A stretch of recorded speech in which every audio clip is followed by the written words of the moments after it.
punya Baras, mereka punya heal. Ya, mereka punya Matilda Cuma juga. untuk the power of split push ini memang dari Kabukinya masih bisa dipegangin sama Boots. Ya, tapi keduanya ada satu sih yang menurutku mungkin bisa kita highlight. Damage potensialnya sama persis. Dan sangat-sangat mengandalkan mid lanernya. Sehingga baik itu YSKIL atau bahkan Suns sepertinya tidak boleh tumbang di 2 menit awal. Mereka adalah tulang punggung dari masing-masing tim. Oke, the Sky Battle is begin. Tanpa berlama-lama, mari kita saksikan dua King Roamer, King Yawi versus King Keyboy. MPL Arena pada tepuk tangannya. Let's go to the lane of down. Wow, bahkan udah langsung muncul nih sang roamer yang nge-screening pergerakan dari Yawi yang gak boleh sampai masuk ke teritori yang dimiliki oleh Kairi. Dan ngomongin soal jungle nih, keduanya adalah jungle sustain B. Adanya Matilda, ini bisa difokusin untuk Gugun nih, karena mengingat gold lane-nya. Hero high mobility Cloud yang sebenarnya nggak terlalu perlu banget sama Matilda. Iya. Apalagi kalau kita berbicara mobilitas ya, kemungkinan besar paling-paling cuma jadi penjemput aja biar nanti Cloud-nya bisa farming 2 lane. Mungkin itu tujuannya ketika kita berbicara fungsional. Karena sekarang kalau kita berkaca dari poke damage yang dijalankan, sepertinya Yawi ingin dipaksa untuk mengeluarkan flicker dari early game. Begitu juga dengan Keyboy. Karena Keyboy juga merupakan hero momentum nih, Lim. Ya cukup setuju juga. Nah yang gue khawatirin sebenarnya posisi dari Suns nih, Be. Ancamannya ada dari Kabuki yang gak bisa di cancel juga sebenarnya sama Suns-nya. Mungkin sama Keyboy bisa, tapi kalau ngomongin Blazing Duet ke belakang ada Purify juga. Ini mungkin jadi ancaman paling bahaya buat Suns-nya sendiri. Ya, atau jangan-jangan Boots-nya di sini di setup hanya untuk menjadi defender. Untuk di lini belakang agar Suns-nya itu di cover dengan efek knockout airborne dari jab dan juga knockout punch. Dan kali ini kalau kita melihat dari Albert, dia master assassin, dia fokus ingin memenangkan match up lane. Sementara Kabuki dia fokus ke area defense-nya, dia bawa Tenacity. Dan keduanya masih common juga sebenarnya, Be. Jadi memang sama-sama survive juga dari landingnya. Berarti kemungkinan besar Albert gak akan menuju kepada Thunderbelt, lebih menuju kepada item-item attack speed walaupun sudah di nerf ya di patch terakhir. Ya untuk Kari sendiri kayaknya masih nyaman sih, Be, dengan attack speed yang bisa nge-meltdown siapapun. Apalagi ini ngomongin jungle-nya, jungle keras, harusnya mampu. Tapi ini dia saatnya kita melihat setup siapa yang paling tepat. Bahkan lihat dari kedua belah sisi mereka mencoba untuk mendapatkan level 4 dari roamernya, bahkan Gugun. Yang bakal bisa di cover ke arah bottom lane. Mungkin agak sedikit terlambat untuk sosok seorang Keyboy, tapi nampaknya Kairi tidak akan melepaskan pandangan dan jangkauannya. Melihat kondisi dari sosok seorang Keyboy masih berada di level 3. Mereka akan berada di garis depan di pasar Kairi dengan energy eruption, tapi nampaknya Retribution from Gugun berhasil mendapatkan turtle pertama dari tim Onyx. Retribution dari Gugun, memang Kairi masih terlalu jauh dan tidak terjangkau Lim dan juga Profesor. Sayang sekali tadi Keyboy belum di level keempat, agak sedikit terlambat. Dan itu yang menjadi keunggulan untuk Aura untuk secure turtle yang pertama. Ya, YSKIL langsung mengambil IMU yang targetnya adalah Keyboy. Satu Minion Fury yang sangat-sangat menarik sekali. Sehingga tentunya ketika Kairi jump in ke tengah-tengah teamfight, dia pasti akan dimakan dengan cepat oleh teman-teman dari Aura. Dan kalau kita lihat dari setup yang objektifnya udah diunggulkan seperti ini, inilah dia salah satu alasan kenapa Gugun memiliki turtle objektif dan lord objektif yang sangat-sangat banyak sekali hingga 2 minggu ini. The power of setup, the power of setup, balik lagi. Ini dia, pertarungan setup yang sangat baik dari kedua belah pihak. Dan buat yang bertanya, Rookie of the Week kenapa di Gugun? Lihat, yang mereka hadapi saat ini Onyx. Ini Onyx masih dalam masa prime-nya. Dan mereka menang setup di turtle yang pertama. Turtle pertama Onyx jarang melewatkan turtle pertama kalau dia tidak menggunakan hero-hero seperti Fanny. Hero-hero mungkin yang sulit berada di early game, assassin early game. Nampaknya di depan sana mereka menuju ke arah Vive, menuju ke seorang Albert. Yang termakan ada seorang Keyboy, masih tertahan tapi Albert free hit dari belakang dan Sasuke dengan Meha. Minion Fury double, Minion Fury dikeluarkan Gugun dan tumbang. First blood di tangan dari seorang Kairi. Tapi nampaknya free hit dari seorang Kabuki dan Albert tidak bisa melakukan following up. Untungnya Kabuki belum punya item yang capable. Kalau Kabuki punya item yang capable, dalam kondisi seperti tadi lagi, sudah bisa dipastikan Aura yang memiliki kemenangan dalam teamfight. Counter setup yang begitu baik, Minion Fury di timing yang cukup cepat, Detonas welcome sebagai opening dari Aura ternyata belum mampu menumbangkan Onyx. Dan Keyboy, dia tahu yang ditargetkan adalah Albert, yang di Ice Retribution adalah Albert. Dan mau tidak mau Keyboy harus membadani Albertnya agar counter setup bisa dijalankan. Dan kali ini Kabuki, one last hit, still survive. Tapi nampaknya Purify tidak ada di tangan dari Kabuki. Dia mau tidak mau harus melepaskan pasif yang dimiliki dari sosok seorang Kari yang mengikat kakinya. Setup kembali terjadi. The Sky Battle is begin again. Kali ini di arah Pit Turtle. Melihat para pasukan dari tim Onyx. langsung melakukan setup dengan udah ada 3 batang hidung yang muncul membuat para pasukan dari tim Aura mereka bahkan merespon dengan 4 player.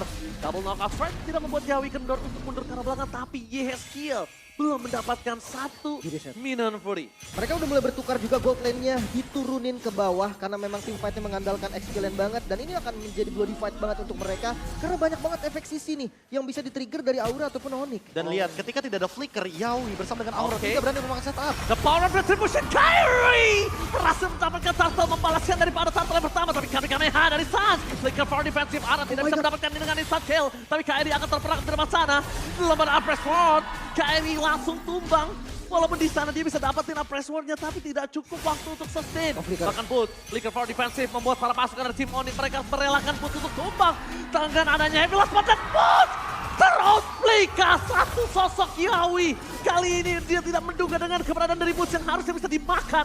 Bahkan Boots yang melakukan outplay, teroutplay. Terlalu dalam dari Aura tadi dan laser.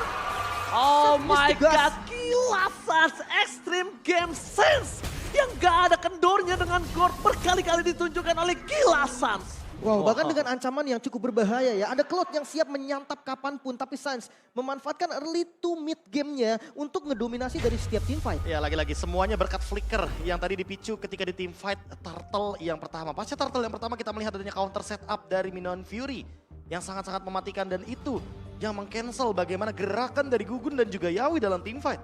Tapi ternyata di Turtle yang kedua ketika kita melihat bahwa flicker pertama kalinya digunakan oleh Yawi dan juga Kiboy itu di menit 3.40-an. Sehingga di menit-menit Turtle yang kedua mereka sama-sama nggak punya flicker. Dengan kita melihat hero match up-nya aja, Matilda versus Minotaur. Hero badan udah pasti ada di Minotaur. Minotaur bakal lebih berani untuk ngebukain map, ngebukain kendali dalam team fight. Dan itu yang membuat Gugun tidak bisa bergerak. Ketika dia berada di tengah-tengah dari pit Turtle-nya. Terangkat oleh efek knock-up airborne. Dan setelah itu Turtle-nya diamankan oleh Kairi. 1-1. Dan tentunya kalau kita melihat bagaimana setup yang terjadi barusan ya, kita kayaknya bakal melihat terus-terusan tuh sampai dengan Lord yang akhirnya bisa menutup game. Tapi jangan lupa juga Be, kayak di Turtle yang kedua, counter setup dari Aura tuh berjalan dengan manis. Yeskiel Be. Mungkin memang ada Minion Fury di Onyx, tapi kopiannya ada di Aura juga. 3-man Minion Fury terjadi tadi karena Yeskiel yang datang memang agak terlambat karena Turtle-nya udah di-secure oleh Onyx. Tapi team fight-nya jadi bisa dikejar lagi sama Aura. Iya, dan sisi stopper dari Aran ya tentunya membuat Boots kayaknya sedikit menghindari Aran. Mau gak mau dia bakal engage-nya ke arah mungkin Yawi atau bahkan ke arah Gugunnya langsung. Dia ada kasih double jab untuk memberikan damage yang tinggi. Sehingga disinilah peran dari Kiboy yang mungkin targetingnya bisa dia mungkin lebih bisa optimalkan apakah ke arah Yeskiel nantinya ketika di mid game atau jangan-jangan lebih menuju ke cover agar bisa meng-cancel ke arah Kabuki. Karena dari tadi kita melihat Kabuki dengan Blazing Duet-nya sangat mengancam sekali untuk lini belakang itu adalah Sans. Tapi lihat balik lagi the player head to head yang kita bisa menyaksikan. Kalau dari average KD ya kita tahu lah untuk Romer ini tidak terlalu berarti. Tapi team fight participationnya kita tidak bisa pungkiri betapa pentingnya kehadiran Kiboy di saat apapun. Team fight kecil, pick over, ganking, atau bermain di arah ambush. Ya, itulah pentingnya team fight participation. Tapi tidak melupakan bagaimana hero pool keempat dari Kiboy. Muncullah Minotaur berarti untuk saat ini. Dan melihat hero pool dari Yawi sepertinya masih ada di atas dari angka rata-rata Kiboy ini, Lim. Makanya nih, kalau ngelihat Yawi dengan Matilda, mungkin di game kali ini senternya bukan ada di Yawi. Yang biasa kita lihat dengan Guinevere-nya, dengan Arlott-nya, selalu bisa menjadi inisiator bagi Aura. Sekarang lebih ke senternya di Aran berarti ya, atau di Gugun bahkan. Iya. Aran, aku lebih ke arah Aran. Dan dengan first pick Matilda, otomatis Yawi tidak akan membawakan Grok, itu aja kesimpulannya. Kita melihat bagaimana Grok powerful banget ketika berhadapan dengan Rebellion. Aura mendapatkan banyak sekali pundi-pundi objektif, Vincent kehilangan purple buff-nya berkali-kali. 2 kali berturut-turut bahkan Be, untuk Aura sendiri. Berbukalah dengan yang manis, contohnya Kairi. Berbukalah dengan yang manis, contohnya Kairi. Ranger emas juga manis Kak. Kagak, Benar. gua asam-asam kecut. Ya. Lu bela dikit ya itu udah. Iya, kenapa jadi Bang. asinan salak, Ji? Gua puasa. Gua yain dosa, gua batal. Iya, Loh. bener sih. Dia ngebohongin diri sendiri. Iya. Kalau Kairi udah kelihatan deh manis, ganteng, jago retri, jago assassin. Adu teriak. Enggak, tahu nggak? Satu-satunya yang bisa gue menang lawan Kairi. Bahasa Indonesia dia nggak jago-jago banget. Benar. Benar. Berarti ada nilai plusnya. Ada. Itu dia. Ji mau ganteng, nah rambutnya kayak Kairi tuh, nutupin mata gitu Ji. Kairi gondrong rambut ke bawah, gue gondrong rambut ke atas. Kribo gue, puas lo. Lebih kejebrik sih itu namanya. Ala Je, Barakallah. Tuh, memang nuansa Ramadan ini tuh adem banget ya. Adem banget. MPL Arena juga Damai, adem tenang. banget. Vibes-nya beda ya. Vibes-nya beda. Yawi, halo Yawi, say hi Yawi. Say hi to camera. Ah. Wah. Kaget dia loh, kaget dengar suara Ah, Ranger iya. Emas memang. Kok denger ya? Kenceng, emang suara gue kenceng enggak kan? Ya kapan suara lu gak kenceng Ji? Menurut lo aja bang, gue nggak Iya. usah ngomong apa-apa dah, menurut lo Ya aja. tuh Aran aja ketawain tuh suaranya Oji. Hah? Oh itu ketahuan Oji? Oh, iya. Aran-aran. Ah, tuh kan notice dia. Oke, tapi Kayak kalau rambutnya kayak apa ya? Kayak Lunox. kayak Lunox, Kayak benar. Lunox, kayak Lunox. Kayak Benedetta Lunox. juga tau, Benedetta. Iya. Iya, benar-benar. Nah, Tapi ini- lebih ke Lunox sih karena belah dua gitu. Kalau ini lebih ke Pakito sih rambutnya. Waduh. Kurang tipis aja, kurang Ini tipis. sih lebih ke santai-santai, diem-diem, clear lane itu. Tapi Pakito banget tuh. Tapi jobdesknya. bener loh, kita akan coba bahas sedikit ketika dari statement dari Lim Kosil, gue juga setuju. Apa? Mulai fokusnya tuh udah mulai ke Aran. Tadi, udah Sekarang? setternya. Di game ini mungkin Ji. Iya, karena nggak mungkin kalau misalnya Boots nggak merespon gitu loh. Ya, Kalau iya, Boots merespon pasti. tandanya ada sesuatu gitu loh. Nah makanya kan targeting dari Boots juga langsung berubah gitu loh. Targetnya Ya. bukan ke Aran, pasti ke belakangnya. Langsung ngeflank ya di bagian belakang ya. Rookie of the Week. Selama Rookie 2 of the minggu, week. MPLID Season 13 berjalan, Gugun menepati peringkat pertama Turtle dan Lord Terminator. Wow, peringkat pertama loh, ini Udah kita bukan bahas loh. tanpa alasan seperti ini. Tapi yang mungkin harus dipertanyakan adalah kalau memang dia sangat kuat dari segi objektif, ini juga cukup berdampak loh. Ingat gak dulu Van? Iya ya, tapi Benar, dan benar. selalu dari aura, Selalu dari aura. Iya, iya, benar Tapi juga ya. tanpa Iya. berlama-lama kita bakal lihat panah asmara menuju ke arah lane of down. Oke, kembali lagi kali ini hampir masuk di mid game. Jangan lupakan itu. Van, kurang bersinar apa season kemarin? Benar. It's all about setup. Walaupun match win-nya, game win-nya itu lumayan kecil, tapi Yes. objektifnya itu loh yang patut yang tinggi jempol. Dan sekarang kita tidak melihat Van di dalam deretan objektivitas dari segi jungler, bukan begitu Profesor? Ya bahkan Gugun, kalau misalkan kita melihat secara angka berarti dia ada di atas rata-rata, bahkan di atas Kairi juga. Yes, betul sekali. Oke, Ini yang menarik. tapi kalau ngomongin setup nih, masuk di turtle selanjutnya. Kali ini harus all in sih dari keduanya. Dan gua rasa Yehezkiel nggak boleh nungguin counter setup untuk Million Fury-nya. Iya, Mungkin kalau Yeskiel bisa yang buka ya. atau jangan-jangan kalau Yehezkiel buka, jangan membuka flicker juga karena itu berbahaya menurutku. Lihat ya, we save the day for this time. Dia cuma datang dengan Kairi Nguyen. Dan itu udah ngebuang dari Mystic Gust seorang Sans. Itu satu hitungan yang cukup mahal. Tapi lihat Gugun di depan sana, dia tidak mendeteksi keberadaan dari seorang Kairi. Tapi nampaknya dalam team fight kali ini, mereka sudah melakukan setup 4. Karena mereka sadar tidak mau kalah lagi seperti yang dilontarkan oleh Profesor KB dan juga Lim.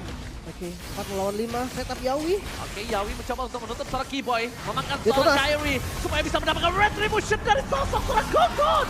Berhasil mendapatkan atas Kairi, tapi nampaknya Yehezkiel bergerak belakang. Damage yang cukup besar, blessing was from Kabuki. Terhentikan pergerakannya, tidak bisa kabur. Tapi nampaknya Yawi juga harus mengeluarkan flicker trigger. Akhirnya keluar dari sosok Yawi. Again and again, it's all about setup dari kedua belah roamer. Perfect timing pastinya Yawi membuka dengan circling eagle tadi. Sempat ada efek knock up yang mengganggu. Tapi lagi-lagi Keyboy dengan Million Fury yang timingnya cukup cepat tapi Gugun. Dia lebih cepat sadar dari stunnya. Iya, efek dari resilience tentunya yang menyelamatkan Barats dan makin sulit juga untuk memberikan efek stun terhadap Barats ketika sedang menunggangi Detona stack 10. Tapi kali ini kalau kita lihat dari finishing yang hampir perfect Kabuki, kalau dia tidak tercancel dengan efek knock up, itu Suns yang terancam flickernya sebenarnya. Namun kalau kita lihat dari dua sisi, sekarang dengan setup seperti ini berarti Yawi harus lebih berhati-hati.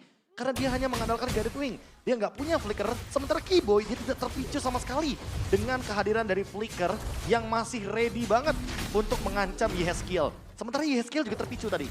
Karena Million Fury-nya bener-bener dalam keadaan pit turtle di dalam lagi.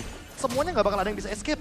Kecuali kalau misalkan ada di luar dari pit turtle-nya itu sendiri. Makanya kan akhirnya triggernya dibuka sama Aura sendiri. Gue suka tadi timing detonasinya sih. Dengan turtle yang darahnya udah gak terlalu banyak. Dan gue ngeliat pergerakan dari Boots yang seakan ragu di turtle sebelumnya Be. Dia ngelepas top lane, di-clear sama Albert. Dan akhirnya dia kembali, di-clear Kabuki. Dan akhirnya dia kembali lagi ke bagian top lane. Tapi turretnya udah hancur Be.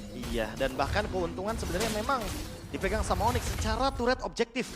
Tapi secara turtle 2-1 menuju ke area Lord, tentu mereka nggak bakal membuat move terlalu banyak sampai dengan Lord muncul nantinya. Mereka ingin mengincar teamfight di area Lordnya. Tapi aku lihat ada satu habit yang selalu Yawi lakukan. Yawi lebih suka bermain dengan gerakan preventif kalau kalian sadar. Mencegah, contohnya lihat di arah bottom lane tadi, dia belum tentu lihat arah di pick off. Tapi gimana caranya dia akan mengeluarkan seluruh cara agar tidak tumbang seperti ini. Seeking Eagle dibuka untuk ngebawa Boots mundur ke arah belakang. Gerakan preventif aja agar Boots gak bisa masuk lebih dalam. Tapi masalahnya ini Flask of Dionysus terpicu 1 menit dan ada teamfight Lord. Kabuki kalau misalkan dia salah jump in, dia bisa di burst Ranger Mas. Oke, kalau gitu dari ini adalah dengan seluruh informasi yang didapatkan dari Boots, ini informasi yang cukup mahal untuk mereka mengadu ke dalam reset ke arah Turtle. Mereka harus adu, karena ini adalah keuntungan mereka. Walaupun Yeskiel tetap memiliki Minion Fury. Cuma kalau mereka sedikit terlambat, ini akan menjadi kerugian mereka. Mereka akan kehilangan mid turret mereka, Lim. Wah, posisinya Kabuki. Setengah darah, ini bukan hal yang baik pastinya. Untungnya Lordnya masih bisa di-reset lagi. Tapi kalau ngomongin Lord, Kairi, dia lebih enak untuk pegang Lordnya dan hati-hati dengan Apres Turret. Dengan darah HP yang abu-abunya banyak, damage-nya akan lebih gila lagi. Iya, itu bisa kita bilang darah bayangan ya. Cukup mematikan. Apalagi dengan adanya kondisi Kairi sekarang level 12, ini cukup mengagetkan harusnya untuk sosok Kabuki kalau dia masuk. Dan Boots kembali lagi dengan double jab yang diberikan. Tapi dengan heavy left punch-nya belum bisa mendapatkan apapun. Meanwhile, para pasukan dari tim Onyx mereka masih membuying time. Mereka masih belum mendapatkan informasi di mana keberadaan dari sosok seorang Kabuki. Dan Yawi akan memasangkan teamfight ini karena udah sisa seperempat, gak akan mereka reset kembali. Mereka akan coba untuk all in karena Onyx udah mulai maju ke arah belakang mendapatkan boost. Heavy last padahal Yawi flicker for defensive. Tidak ada Yawi tapi Red Revolution tidak ada yang bisa mendapatkan tembakan. Keyboy save the day for this time. King Keyboy membuat King Yawi mundur. Dan bahkan para pasukan dari tim Onyx mereka berhasil mendapatkan satu ward. Bukan dengan Retribution. Dan kalau misalkan melihat data Lim, aku mencatat Yawi 3 kali flicker di game kali ini. Sementara Keyboy baru 1 kali flicker aja di menit yang ketiga 43 tadi. Dan flickernya langsung dapetin Lord. Tapi kita lihat dari item juga nih, Sans yang bermain dengan Enchanted Talisman, spam skill. Mungkin itulah satu-satunya power dari Gord sekarang yang sebenarnya posisinya lumayan terancam. Yes, tapi biar lebih seringnya spam juga dengan Ice Queen One, efek slow-nya juga akan membantu. Bagaimana chasing dari Albert. Yang permainan front to back-nya sudah tidak perlu diragukan lagi. Kari, sang penghancur tank, termasuk juga Barats yang bisa langsung dimakan dengan item seperti Golden Staff Demon Hunter Sword. Oke, tapi lihat Boots mencoba untuk melakukan buying time. Double jab akan dikeluarkan, flicker for defensive. Meanwhile dari top lane akan coba diacak-acak oleh para pasukan dari tim Onyx. Yawi, gerakan tiba-tiba hanya untuk mengganggu keberadaan para pasukan dari tim Onyx. Tapi Gugur one last hit. Gugur still survive, tapi nampaknya tidak untuk best turret. The best thing. Menyelamatkan Gugun, melepaskan best turret karena nggak ada lagi pilihan. Iya, nyaris banget tadi. Walaupun memang ya kelihatan satu hit lagi, tapi kayaknya memang fokus dari teman-teman Onyx ini adalah objektif dan mereka dapetin best turret di Lord yang pertama. Iya, dan bahkan Keyboy-nya udah mulai ngelakuin screening balik yang harusnya adalah tugas dari Matilda. Jatuhnya sekarang Keyboy benar-benar hampir menguasai map yang Aura harusnya miliki. Dan dengan ketertinggalan seperti ini, Gugun akan sulit sekali untuk mengadu pundi-pundi objektif kecuali satu hal. Dia menelan Kairi dengan Eternal's Welcome. Oke, ini cukup sinkron dengan adanya statement yang telah diberikan oleh Lim Kocho. Kalau misalnya kita melihat Aura ini akan lebih power dan lebih agresif untuk menggigit dengan inisiatornya. Bukan dengan support healer-nya. Tapi itu terbukti, Lim. Kita lihat sekarang. Yawi tidak bisa berbuat banyak, tapi Kabuki bahkan dengan double knockout strike yang belum dikeluarkan Boots. Tapi mau tidak mau mereka hanya memancing keributan dengan Purple Valve. Untuk sekarang masuk di teamfight di dalam hutan, menurut gua itu nggak wise choice sih. Ya, apalagi melihat win rate dari Yawi dengan Matilda yang kita tahu sendiri bahwa ini adalah hero cover. Hero yang harus benar-benar bergantung kepada teman-temannya. Dan tinggal melihat bagaimana setup selanjutnya dari Aura. Di 35 detik Lord yang akan muncul di Land of Dawn. Lord yang sudah enhance. Dan kalau Onyx mendapatkannya, top lane akan makin terancam. 2 base turret yang tersisa akan makin terancam juga. PY Heskiel ternyata hampir saja dia tumbang, tapi kembali lagi dengan Flash of the Oasis yang tidak ada tandanya. Heskiel harus pikir 2 kali sebelum dia yang ngebuka dengan Minion Fury. Atau jangan-jangan dia harus mengambil ke arah dari Mystic Gust terlebih dahulu. Mau tidak mau untuk Mau tidak mau. gerakan preventif Daripada supaya nantinya dia malah mengambil Minion Fury dan dia tidak ready tanpa adanya Flash of the Oasis tersebut. Bisa. Tapi sekarang dengan Lord yang sudah muncul, gerakan 3-2 dari Aura ini yang lumayan terbaca dan lihat posisi dari Boots yang begitu baik, ini bisa jadi ancaman loh. Oh, double jab menuju ke arah Kabuki dengan surprise attack. Tapi kali ini belum ada Aran. Liberty, tapi Aran tidak bisa membendung damage yang diberikan oleh seorang Albert. Albert terlalu sakit dan bahkan Albert terlalu agresif kali ini untuk mencoba melakukan zoning out. Boots menjaga perimeter dan tidak ada yang bisa menyentuh Mundur. Lord yang dimiliki oleh Kairi. Free Lord untuk Onyx sekarang, bahkan Aura yang terhitung objektif tertinggi Yes. gak mampu nih kuasain Lord Pit ketika berhadapan dengan Onyx. Di atas langit sepertinya memang masih ada Onyx. Dengan setup objektif yang se-flawless itu. Mereka benar-benar tanpa alasan. Mereka benar-benar mengeluarkan semua source skill yang ada. Mystic Gust dan bahkan sekarang Really? Gugun. Gugun jangan sampai ter-take down dan untungnya ada sosok seorang Yawi. Tapi itu cuma gerakan untuk menyelamatkan. Tidak ada bisa counter attack. Kondisinya juga tidak cukup baik untuk mereka. Lord bergerak di arah top lane tanpa ada pengawalan dari tim Onyx. Dan bahkan Aura juga cuma bisa menerima di dalam base, dia nggak bisa keluar. Ya bahkan untuk sekarang secara item objektifnya kita melihat power defense untuk Magic udah ada. Tapi tetap aja Gugun tetap bakal menerima damage yang cukup tinggi dari Suns. Oke, damage yang cukup tinggi diberikan di sana, tapi semua mata jangan lupa untuk menuju ke arah sosok seorang Kibo yang masih free dengan flicker yang dia miliki. Fokus terhadap turret terlebih dahulu, mereka tidak terlalu mementingkan dengan bot yang berada di arah top lane, karena mereka bisa set up dengan mid turret yang sudah akan didapatkan dan dilenyapkan. Tapi semua itu tergantung, apakah mereka bisa mendapatkan Magic setelah dikeluarkan. Keyboy akan coba masuk, dan bahkan di depan sana Aran hilang, instant pick up terjadi. Keyboy dengan gerakan preventif yang berhasil mendapatkan Gugu di depan sana, bahkan Yawi gak bisa selamat. Both maka mendapatkan satu buah Kabuki looking for wipe out. Oh Dan no. game pertama, lihat best terbuka sangat bebas. Blazing Dart for defensive, ini tidak berimpact sama sekali. Karena lihat Albert masih perkasa bersama dengan seorang Suns. Kabuki, satu turret. Kali ini tidak bisa menyelamatkan dan Kabuki. Looking Oh my for God. outplay, looking for double kill. Apakah berhasil didapatkan? Tapi nampaknya Suns mengurungkan niat untuk bisa masuk lebih dalam. Dan Kabuki berhasil membuying time untuk para pasukan dari tim Aura. Wow, Sang Naga masih bisa bertahan dengan titik darah terakhir mereka.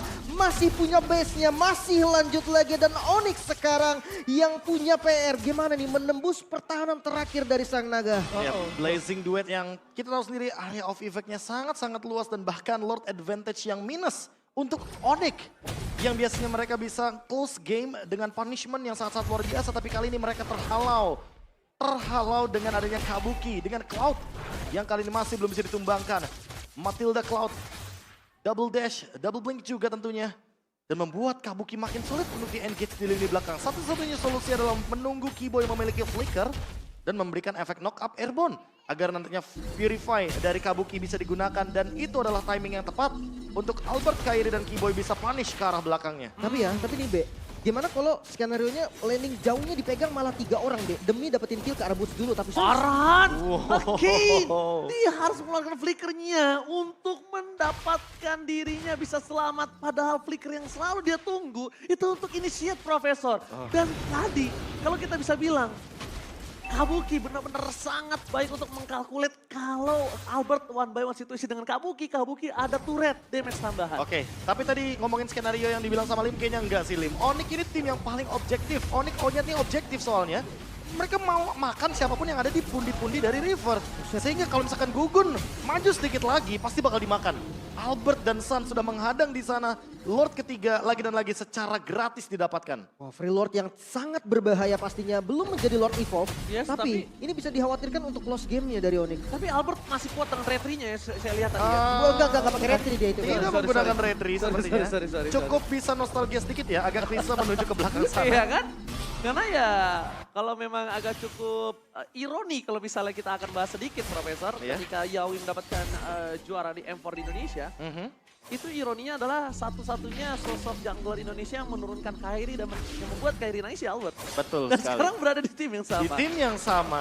Wah, dengan role yang berbeda. Dengan role yang Dengan berbeda. starter yang sama. Jadi kita bakal menyaksikan apakah Lord kali ini akan bisa dihadapi oleh Aura seperti sebelumnya Lim. Karena setup yang dilakukan dari 3 lane yang berbeda dan berdorong secara bersamaan membuat King Gugun kali ini terperangkap. Tidak ada Secret Eagle, tapi lihat di depan sana, yes, kill! Dia gagal untuk melakukan initiate. Flicker dikeluarkan tercancel dengan energy eruption. Membuat para pasukan dari Team Onyx mereka bebas tanpa adanya counter setup. Dan Keyboy akan dengan sangat bebas melakukan Minor Fury. Dan mereka tidak terlalu terburu-buru. Mereka memaksa semuanya keluar dalam source skill-nya.